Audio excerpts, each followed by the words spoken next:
What's up, chat? What's up, YouTube? Played through a Grixis Shadow League. So one of the things that happens all the time on stream is you get chat suggestions of like, oh, run this card over this card and run this here. So we decided to take a couple of those and put them to the test. For example, the split with Kroxa and Underworld Breach, especially favoring Breach because people are super high on Breach right now. So how does it look like if we run both of them instead of like my build that's all in on Kroxa and some of the other builds that are all in on Breach? What if we have a split? Back on Dragon's Rage Channeler because we got Breach, cutting a land because we got Dragon's Rage Channeler and Bobble. Trimmed down on some Ledger Shredders, ran Fatal Push over one of the extra Unholy Heats. In the sideboard, I've got the basic island because people are asking about the basic island in the sideboard with the mountain in the main. So we got that.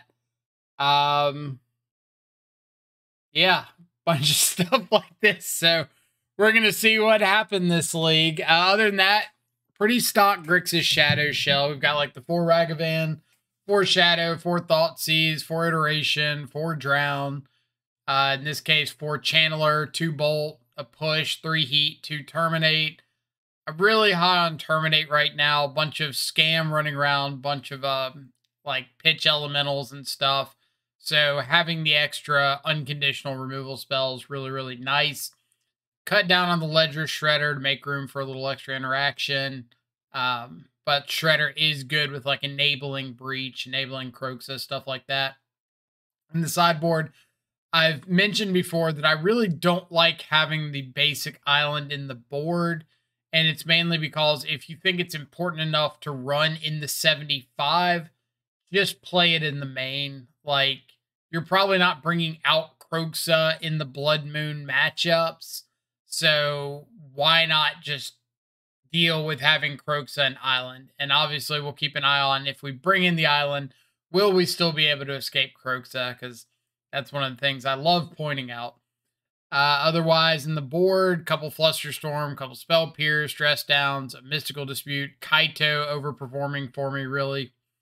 3rd Terminate, 2 EE, 2 Unlicensed Hearse, and then that basic island. So let's go ahead and jump into the league. You might have to deal with me getting a bite or two out of my food because I'm trying to record this in like a small little window of time. So don't hate me too much. Very hot soup. All right, so we're on the play. Pretty subpar hand. Like, we got all these shadows and Channeler, and we're just kind of hoping it works out. If we're in a mid-range mirror and our opponent like hits us with something, then we might be able to just get down a bunch of shadows. We see Godless Shrine, Giver of Runes. So my immediate thought is some sort of Hammer Time build, but they did have Bloodstained Mire instead of a white fetch, so I'm not really sure. But we do find a Drown in the Lock, so we can kill off the Giver of Runes there. Straight into Dolthy. So I really have no idea what I'm up against. But I figure if they hit me with the Dolthy, then I can just get down triple Shadow next turn, and that's got to count for something. But we'll add Gigantha, use up our mana a little bit to Verdant Catacomb. So it's some sort of just black-based, like, mid-range deck. Scourge was completely out of left field. Did not see that one coming. Did not see another Giver of Runes coming. But Terminate's nice. So since our opponent has lethal, I'm just going to pass and draw into this Terminate. If I played out all the shadows, they'd be able to just like pro the Scourge, attack in, especially if they have a removal spell for the Dragon's Rage Channeler. That's pretty likely. But if I take this line, I get to just like kill off the Scourge. The Dolthy could attack in, but it's not a great attack since it's just growing the shadow. But either way, we get to drop down a couple shadows, hold up on a Holy Heat. It's like reasonable position. I could have waited on this. I probably should have. I probably just should have played 2 shadows and passed. Because there's always a chance that I could flip over Delirium if I hold up. and like make them crack the Dolthy first. But I kind of didn't want to deal with like multiple givers being active and a Dolthy, so. But regardless, opponent's down to no cards in hand. We do have a Scourge. We see Street Wraith in their yard. So some sort of just like a mid-range, mono black or black-ish mid-range pile, black-white. See Death Shadow, so makes sense with Street Wraith and Scourge that they would have Death Shadow. We could Thoughtseize to turn on Delirium and attack with a Channeler, but then we're just like dead on the crackback. So we got to be a little passive. Unfortunately, a Claim to Fame on a Dolthy means we have to double chump block. And outside of like Red Source double bolt, I don't think we had an out there. So definitely outvalued by the fact that our opponent was on like Scourges and stuff to our Shadows. A lot easier to get Scourge big than Shadow. But here, game 2, sideboarding real quick. Boarded out Thoughtseizes, a couple Channelers, because we saw like Dolthy in the main deck out of them. They didn't look like a Blood Moon deck. They had a whole bunch of fetches and shocks, and then like Scourge and Dolthy and Shadow and stuff that wants you to reduce your own life total, plus Giver of Runes. So I don't think they're a Blood Moon deck. So I'm not too interested in bringing in the island, but I am interested in the dress downs because they do just straight up kill a Scourge of the Skyclaves. Kaito is a good mid-range piece to bring in. The 2 EEs to help fight over like these Giver of Runes and Shadows and Scourges and whatnot. Last card was the extra Terminate. That was the last one. Boarding out a lot of the hand disruption because I just want like more cards that do stuff. So turn 1, we got a Ragavan. We would have like a Bolt or a Heat to fight over something that they played, but instead they just kill our Ragavan. So opponent coming fast and heavy with the removal spells, but we do have this Bolt to maybe save our Shadow in case they try to Bolt our Shadow. But if they're just on double Giver, then we'll probably just take the opportunity to kill at least one of those. Maybe both. Save the Terminate for like a Scourge.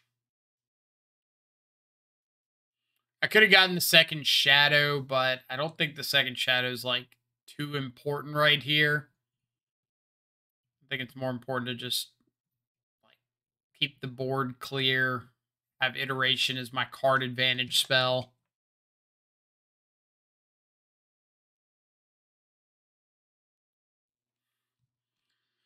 We do find Drown for the Scourge. Really good. So we can hit our opponent down to 1, play the second Shadow, just hope that they don't have anything to wipe our Shadows, no EE, something like that.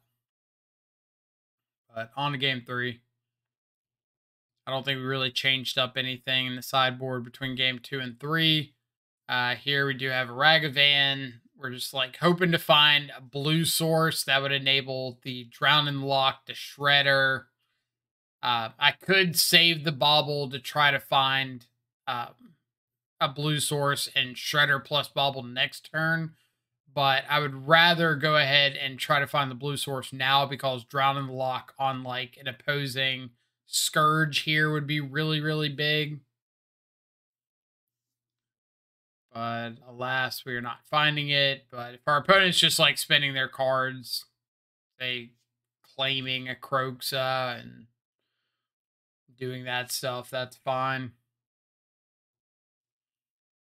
But we'll probably just like, probably should have just added Gigante here. Yeah. Not really sure why I didn't. But hey, points for Basic Mountain looking worse than Basic Island right now. Finally find our blue source so we can like Shredder. But I think I'm just holding up this dress down in case I need to shut some stuff off. Like, I kind of want to use this dress down so that maybe if I find some interaction, they can't protect stuff right here. But I also have the ability to get back Kroxa pretty aggressively. Uh, Huge punt on me. I didn't mean to dash the Ragavan, but I just started like clicking mana and then thought about it with the dress down after I'd already dashed. So, like, I intentionally clicked dash, didn't think about the dress down, completely on me. But either way, we know our opponent's got a prismatic ending, but if they hold on to that, means we do just get to get them like empty-handed here. And if they had escaped the Kroxa, then we could have like eat away both of our Kroxas or something. But regardless, we're just trying to play the not auto lose to Kroxa game. So I want to make sure I'm saving as much as I can. If my opponent does find a land, they escape Kroxa, I ditch my polluted Delta. I can EE, take out the Kroxa, or play the Shadow, or both.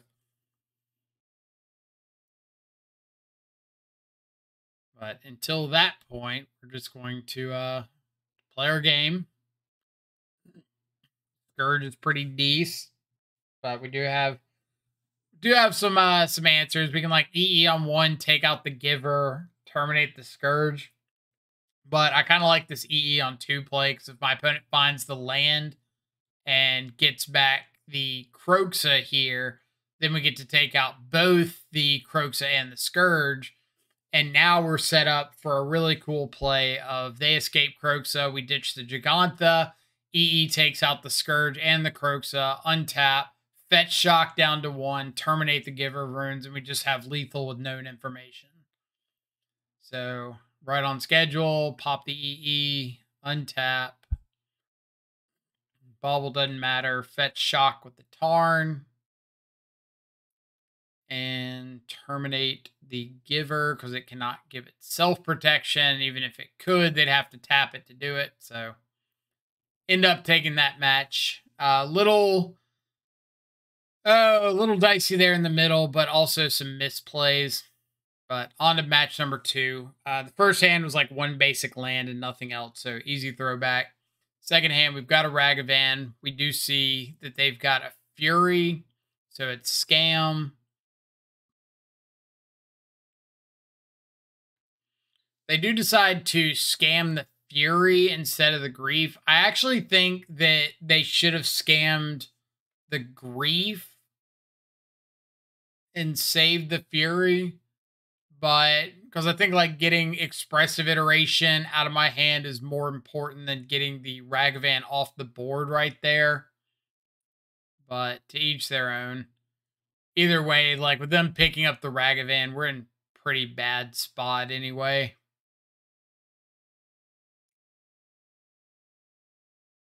Shadow's a good top deck, but I really can't afford to dash this Ragavan. And they find Terminate is one of their other blind draws. So, yeah, dash Ragavan here. We have to chump block.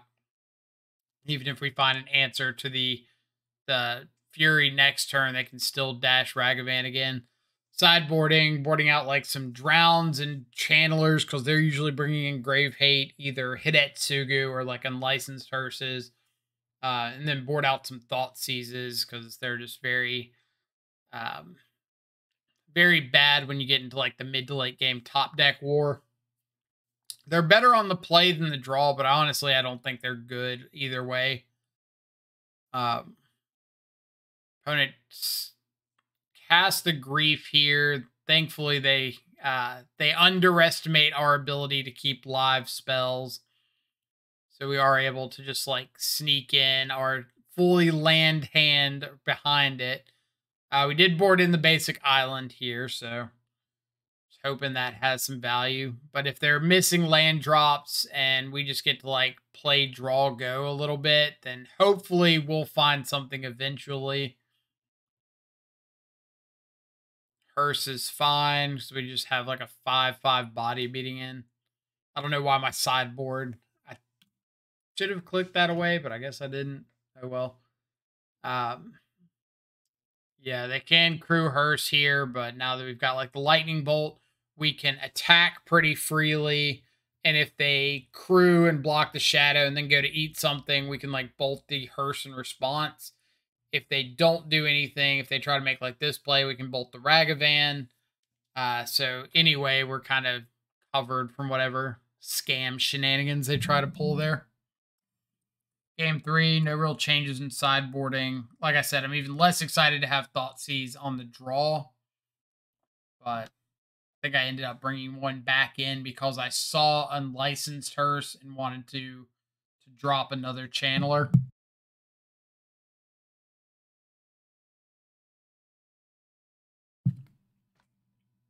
Looks like opponent's on another one-lander. We do have Breach. It can be really solid if the game goes on. But opponent doesn't know we picked up this lightning bolt, so we kind of get like a really good gotcha moment here with a 3-for-1. The Fury, the card they exiled a Fury, and the Undying Malice for the bolt. So that was really, really nice exchange for us. Here we're dress downing just in case we draw like the Kroxa, but more I just want to draw a card and get more stuff in my graveyard for Underworld Breach. Hold up Terminate in case they have another scam right there. Then opponent does scam a Grief here, and I'm a little concerned because like they take the Underworld Breach, that kind of sucks, but they also don't have a lot of answers to Giganta. So this kind of signifies that, hey, they don't have an answer to Giganta. They didn't take the Breach, so I'm just going to keep trying to develop my board. Like, getting back a 2-1 Ragavan and a 1-1 Shadow doesn't really do that much for me. So I kind of want to just get, like, more cards in my yard. Really try to turn this Breach into, like, a 3-for-1 or something. Which I should have bobbled again. No, I guess it didn't really matter. I was hoping that my opponent would like spend a removal spell on the Ragavan or the Hearse or something, and I'd get one more spell out of the Breach. But they didn't, so I just have to settle for like a couple cards or one card off of the bobble and then an attack in for 4. But I get to keep Delirium, which means I can fire up the Hearse again if I want to.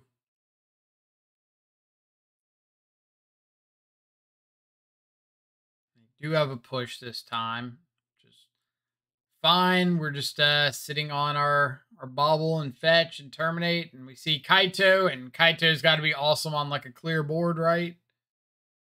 So flip over a terminate, keep the drown in the lock so we can answer any small threat that our opponent's got. If they do have like another Fury evoked, that's annoying, but it's not the end of the world. Drown the Hearse, because if we don't, their Hearse can shut off the drown going forward, so we might as well get it off the board now, or deal with it now. Get a couple bodies on board. And now we're just hoping to like draw some relevant stuff. Opponent's finally hitting their land drops, but that's kind of okay. We're on a 2-turn clock here, and they scoop it up. So, Kaito.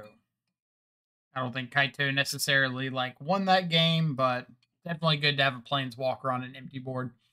Round number 3. Yeah. On the play against Sandal, one of the trophy leaders. I really don't know what they're playing, but keep a fairly proactive hand with like a turn 1 Ragavan. We've got a backup Ragavan. So even though they have a prismatic ending on 1, they can't like Wrenn and 6 down take our Ragavan on 2. Thoughtseize sees that they do have a Wrenn and 6, but we can counter that with our Drown. Unfortunately, like our Ragavan is going to go down to a Leyline Binding, but as long as we can maybe hit some land drops, we can get rid of like some more cards in their hand with Kroxa. Maybe if we find another fetch land or something, we might be able to escape Kroxa. Or the always fun play of Underworld Breach and then escape Kroxa with Breach instead of the Kroxa ability. So you only have to exile 3 cards instead of the normal 5. Still get the Kroxa ATB effect. They attack him with an Omnath. There's no way I'm blocking that and risking them having like a land and a Fury and killing my Kroxa. So just take the 4, untap, put an iteration on the stack, and they scoop.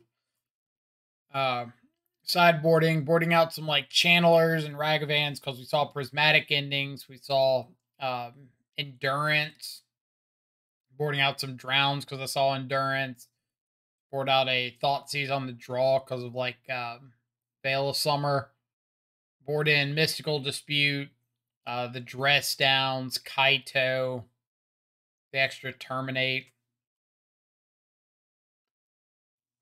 Just anything that I think might allow me a little bit of a tempo swing.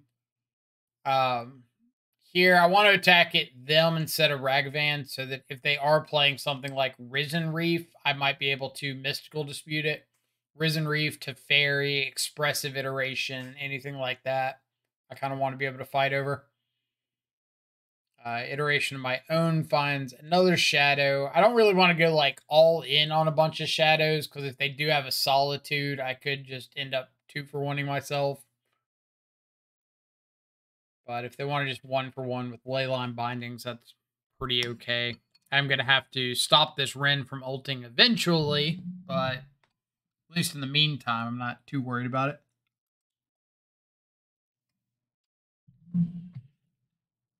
Really, I'm just trying to hold up the Mystical Dispute for an Omnath, but haven't seen an Omnath out of them yet, so we're just kind of trying to play the control game. Endurance my yard is fine. I don't have anything that really cares about the grave at the moment.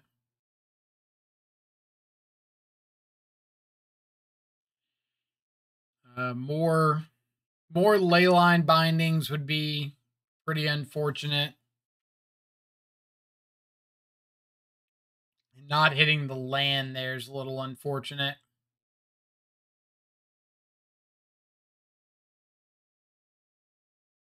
So they do have another binding. And another endurance, which we'll try to go ahead and terminate one of those. Save our life a little bit. And they've got Flusterstorm. So I'm pretty okay scooping up to that Flusterstorm because they're just going to untap, hit us for 6. They can Wrenn ping us down to 1. And then we're dead to the Wrenn ping with no way of interacting with that. So let's go to game number 3. Board out all of the channelers this game. Mainly because, like, we see so many endurances and prismatic endings and Wrenns. Like, I just don't want to deal with that. Turn 1 Ragavan with turn 2 Kaito looks really solid. Until we hit a Teferi off their library. And I'm a really big fan of getting Teferi down here so we don't have to worry about, like, Flash Solitudes and things like that. They do Leyline Binding the Ragavan, which is okay. I was like, I'm just going to get down Kaito, make a token. If my opponent, like, Teferi bounces it, I can kill the Teferi with Wrenn. And the important stuff is just I get to untap with multiple Planeswalkers.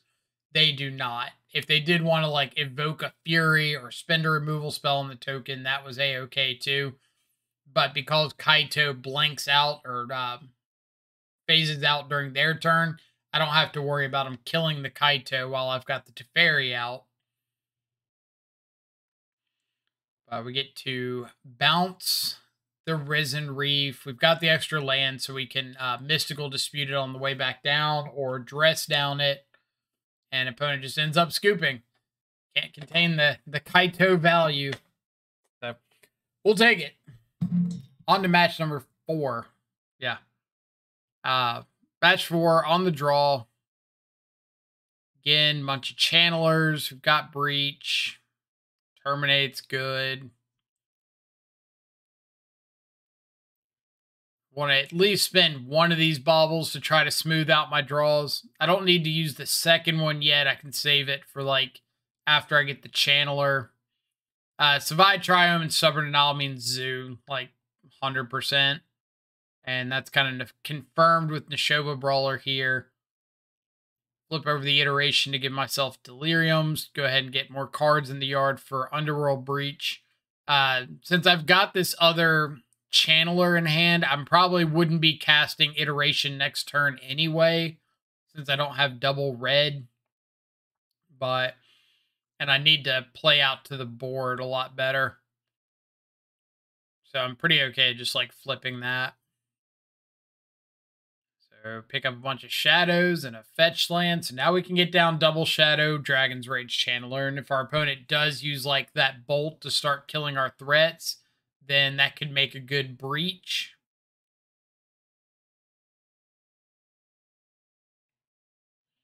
Unfortunately, we do know they have Stubborn Denial.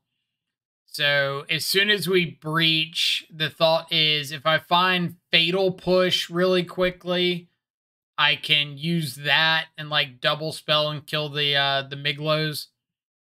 But since we don't see Fatal Push right away, I decided to play out the extra Channeler. And then Bobble sees Tribal Flames on top of their library. So I know I'm dead between the Miglos giving itself Menace and the Tribal Flames with the Stubborn Denial backup. So all I can do is like dig for the Fatal Push and try to Fatal Push the Miglos and hope that they don't save it for whatever reason. Why they wouldn't, I have no idea. But the Watery Grave meant that I wouldn't be able to breach and double bolt anyway. So there was not a line to win with breach and bolt. I thought they were going to like Stubborn Denial the breach anyway. My out was to find the Fatal Push sooner off of the breach. But once we like played the first bobble, we weren't going to be able to flip enough cards into the yard to get to it. So unfortunately, we're very much dead to our opponent just attacking. There's not a lot we can do about it. And now that we've gone down to 6, we're dead to just the Miglos.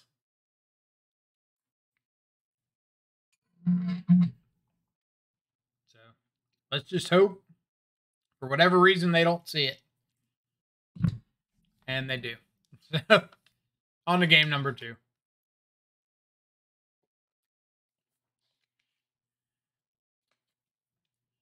All right. Sideboarding against Zoo. Trimming on like some channelers and channelers, Thought Seizes. Channeler mostly because they have Rest in Peace, Lightning Bolt, Prismatic, or not Prismatic Ending, Leyline Binding.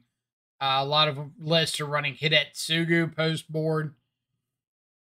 But we keep a hand that's really good against like Ragavan or Kavu, Territorial Brawler. Not so good against Scion of Draco. So, of course, we're going to have to figure out an answer to that one. But Drown can answer pretty much everything else. We're also good into like Rest in Peace. But Zoo typically runs like anywhere from 11 to 12, 13 fetch lands. So there's a really good chance that your opponent's going to be like fetching very aggressively. So Drown in the Lock is almost always going to hit a 2-drop on 2, even if you don't do anything to enable it. But you do have to be a little bit careful of Zoo opponents like playing a fetch on 1 and then a shock land or something on 2, or a basic on 2 to enable a threat, and then kind of play around Drown that way. So just be careful. Sequencing here. I could have gone for the Unholy Heat in the blind on the Scion, but with my opponent having the open mana, I really wanted to like go to my turn. Drown guarantees that my Unholy Heat is live, so even if they counter the Drown, I still get the Unholy Heat afterwards. Now my opponent's got an Unknown, a Giganta in hand. I'm just going to hold up Drown in the Lock to try to fight over a burn spell. The only way they kill me is if they have either double burn spell or burn spell plus Stubborn Denial. And since they played out the Wooded Foothills, I know that their last Unknown card cannot be a counter spell. So I get to counter the burn spell, even if they had played out like Giganta and burn spell. I still would have had a counter for the bolt. But I guess they were supposed to play out Giganta and bolt. Because if I did like counter the Giganta or kill it, then they could respond with bolt me. So I think that was a punt on their part.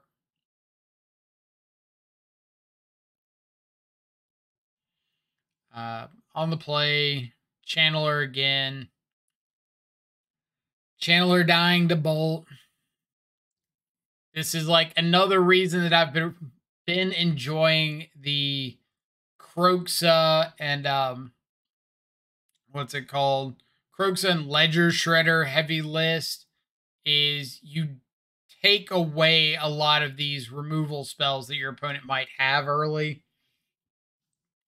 You make their bolts look a lot worse. You make all of their 1-for-1 removal on Kroxa turn into like a 2-for-1 for you.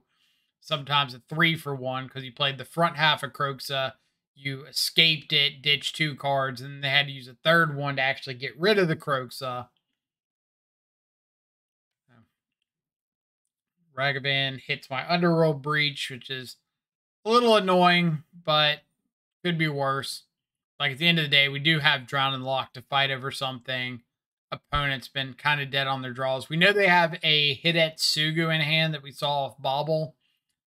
So I kind of want to use this Drown in the Lock pretty aggressively because as soon as Hidetsugu comes down, it's going to exile the yards and Drown's going to be dead for a bit. So pick up Ledger Shredder, which means I can just like Ledger Shredder and add Giganta. Give myself something to do with my mana.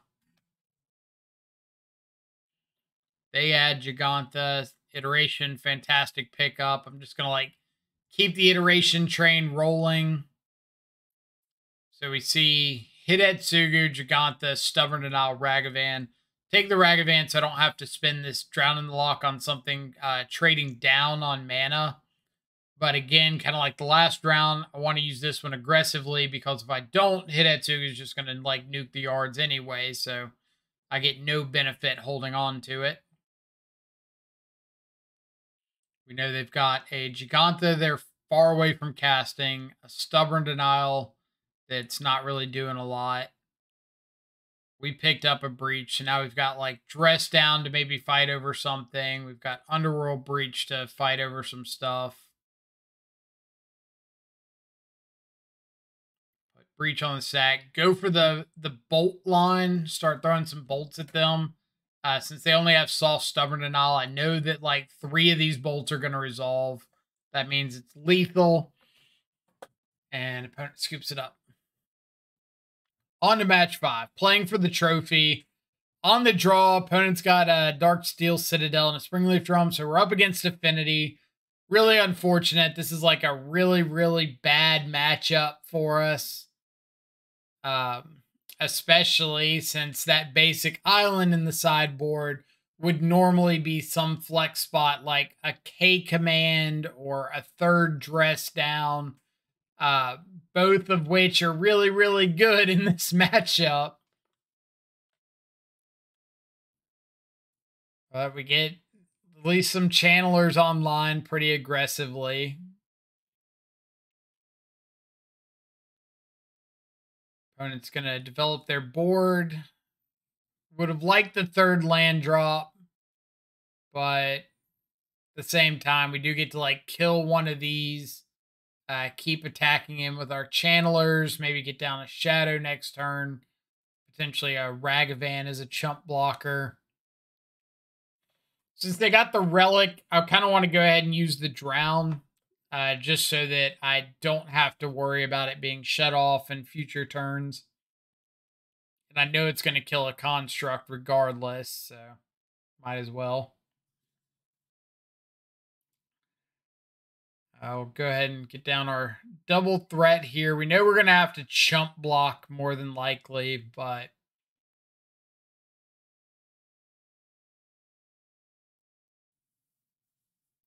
so yeah, pretty rough spot for us. I think there's a few moments in here that if we had found the third land, we probably could have been not in good shape, but passable shape. And yeah, we did ditch the third land earlier off of Surveil, but at the time we just needed like more stuff to do. But now that we've kind of found some of the stuff, we want the mana to be able to double stuff. But we know that Unholy Heat can take out whatever they strap cranial plating to. Shadow can chump the Sojourner's Companion, but unfortunately we're like dead pretty badly to a second cranial plating. So scoop it up there, go to game 2. Sideboarding against Affinity, boarding out like some Ragavans, some Thought Seizes, Drown and Lock, because we saw like main deck Relic of Progenitus, boarding in Dress Downs, EEs. I think I boarded in the Kaito because I just wanted like some way to get some sort of card advantage. And that might have been a punt, ditching that Underworld Breach. It's like, I have no cards in my yard, or very few cards in my yard. The Breach gives me Delirium, but at the same time, with the lands that I've got, the Breach is like the only thing that I've got going for me. So I would not doubt anybody for keeping that Breach around. But I don't think, I'd say punt. I don't think it would have mattered, because them just having like a big patchwork automaton here and chump blockers for days means that I'm not really doing like anything relevant. Then they've also got the Aether Spell Bomb. So I'm just trying to get them to pop the Spell Bomb like inside of combat so I can replay a threat afterwards. But they do not. So we've got an E on 2, take out the automaton. So we know we're not dead to the companion at the moment unless they've got a shadow spear. So I've got to take out the companion. If they get a shadow spear, which they just naturally had, we're dead to that regardless. But we had to kind of play to our outs, and our outs were them not having shadow spear. But either way, Affinity is a rough one to lose to. I think it's a very, very tough matchup, and I'm usually happy to dodge it. But getting to beat up on like Scam and stuff like that, matchups that you do see pretty often, is always nice. So what did I think of some of the changes? I saw Underworld Breach way more early and often than I would like to. So maybe the compromise there is go back to a second Kroxa and one Underworld Breach. But there's just so many times that I feel like Underworld Breach in the first 5-6 turns of the game is fairly dead. And then it's like situational as to whether it's good after that. Where Kroxa a lot of the times is just like, I can do something with this. And ultimately, when I lose games, it feels like it's because I can't do anything. The channelers, the same point I keep trying to make about channeler is I don't think it's a relevant clock at all. There were multiple games that league that we had multiple channelers with Delirium, didn't close out the game fast enough. Didn't matter. And I think that's what I run into a lot with Channeler. It's just like, I've got this 3/3 flying body. Doesn't matter. It's kind of the same reason that Delver of Secrets never really picked up. It's because like, even when you do have the nut hand of like turn 1 Delver, turn 2 flip it, second Delver, flip it, a lot of times it just doesn't matter. Like, that's still a 5 or 6 turn clock or something like that, assuming your opponent doesn't interact with you at all. So Channeler, I just feel like, isn't doing what I want out of a threat. Shredder at least has the chance of dodging Lightning Bolt, the most played card in Modern. Also doesn't die to like Ren down ticks. Helps set up Kroxa a little bit better. And the sideboard, I hate having this basic island in the sideboard. I would so much rather just have it in the main as a 20th land. Yeah, if you want to play around Blood Moon, like play around Blood Moon all the time. The decks that are running Blood Moon, like Murktide and Scam, a lot of them are running some number of Blood Moon in the main. So you're like giving up the main board Blood Moon games to try to have an island in the sideboard for those games when you can just run it in the main and win some of the main board Blood Moon games. Other than that,